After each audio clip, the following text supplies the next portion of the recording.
you, humiliating you, degrading you, outraging you. Oh, it's a great field. It's a great playing field. But you have to have a different intention.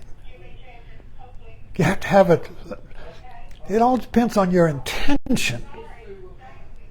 Now, if your intention, and this is normal, this is the intention that we don't even question. The intention that is never in question is my intention to be good, to be right, to be safe, to be affirmed, to be valuable, to be special, to be liked. That is our normal intention, but that gets us into trouble on the playing field of Facebook.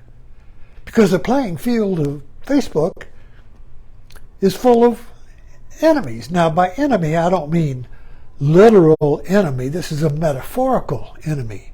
The metaphorical enemy is anyone who irritates you, who doesn't value you, who doesn't understand you, who doesn't see your point of view, who thinks you're weird, crazy, nuts, wrong, misguided. All of that. So enemy is a metaphor for anyone who irritates you. For anyone who disparages you, who doesn't make you feel special. So if your intention, now here's the next thing here. Before you can discover that your enemies are your friends, you have to have a shift in your intention. If your intention is to remove your suffering by removing the cause of your suffering, which is other people or the world or yourself, if your intention is to be free from suffering, from discontent, from dissatisfaction by removing the cause, which is out there, and out there can be either somebody in the world, somebody on Facebook, or conditions, the world's doing it, the world hurts me, or you. I hurt myself. I'm the problem. You see, there's in the book, I'm okay, you're okay, there are 3 okays that require an enemy to keep you from being okay. The first one is, I'm okay, but the world's not okay. The world hurts me. The second one is, see how limber I am with my fingers? The second one is, the world's okay, but I'm not okay. I hurt myself.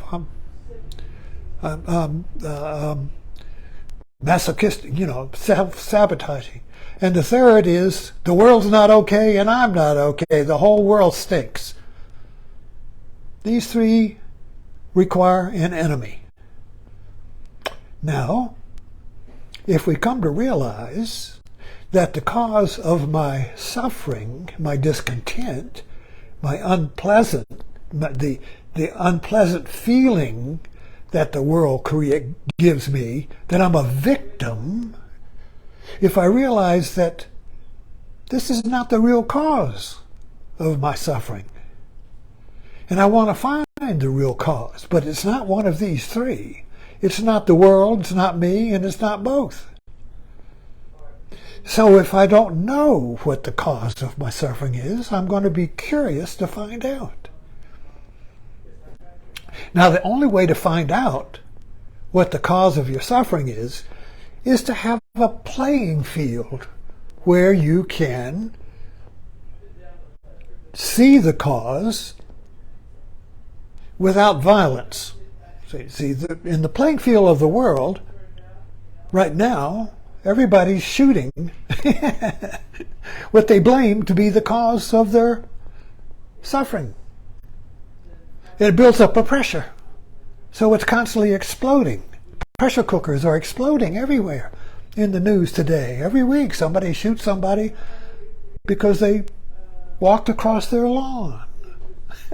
It's like the pressure builds up, and then the smallest thing can trigger an explosion.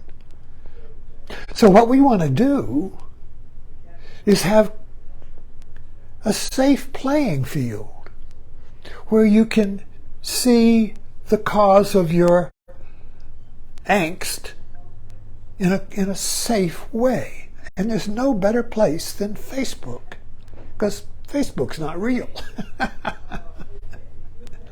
It's an intermediate zone where we can play with other people without even seeing them. You see, it's an intermediate zone.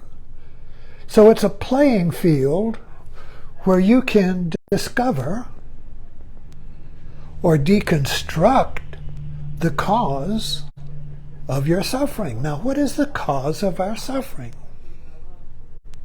Well, if it's not the world, and it's not me, and it's not both, what is it? It's my sense of self, or ego. It's my sense of self, this shell of hurt that surrounds me. It's so sensitive. I'll say the ego. I like sense of self because it's SOL. It's SOS. Sense of self. Help. So this sense of self is what I want to see. If I could see it, it would go poof. Because the sense of self is what I think is seeing. I think my ego is what's seeing. And then I see he hurts me, or the world hurts me, or I hurt myself. That's the sense of self. Seeing what's hurting, the cause. So the sense of self, if I remove the cause, I remove the hurt. You see, very logical, cause and effect. That's the way we fix cars. You got a wobble, find out what the wobble is, remove the wobble, car works great. So this is the logic of the machine. But you're not a machine.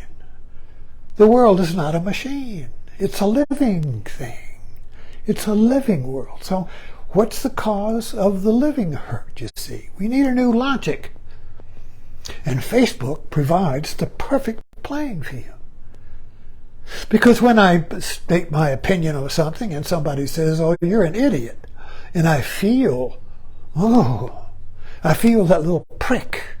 I feel that little thorn. I feel that little, it might be a little hurt. It might be a big hurt. But nevertheless, it's a hurt. And so then I find various strategies. I block them. I defriend them. I shove it off. I go on an attack. I do all these things to get rid of that blame, you see. But that's because I think my enemy is my enemy. But what if my enemy is my friend? What if my enemy is my friend? I think Jesus was talking about that. Well, then if I'm going to deconstruct my ego, my intention is to deconstruct this defensive shell I've created around myself to prevent being hurt, but it never works, because the more I have a shell, the more I'm hurt, you see. It works the opposite way. So it looks like I want to go the opposite. I want to deconstruct the shell instead of building a better shell. You see, I got to go upstream. I got to change my direction. Instead of going south, I want to go north. And the best way of that is to shift my enemies into being friends.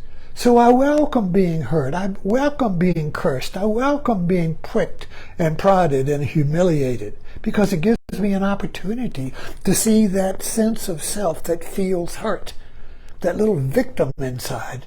I want to see that victim. I want to see that victim as a mere feeling. I just want to see the hurt not as I hurt, but as a feeling. It was just a feeling. It's an unpleasant feeling. If you can see the hurt, big hurt, H, capital H, as just an unpleasant feeling, and it's my feeling, you see. But then if I just disassociate my from it, say it's not my feeling, what if I say it's just a feeling? There's a feeling. A lot of feelings come and go. It's like weather. Feelings come and go. But the moment I say, my feeling, well, now I hurt. So if I want to stop hurting, I have to stop identifying with my feelings. And it's easy. We can't really deconstruct the hurt by good feelings because we like them. But it's the bad feelings that I want. It's the bad feelings that I want to disassociate myself from. Not from the cause out there, because there's no cause out there when there's just a feeling. When there's just this unpleasant feeling.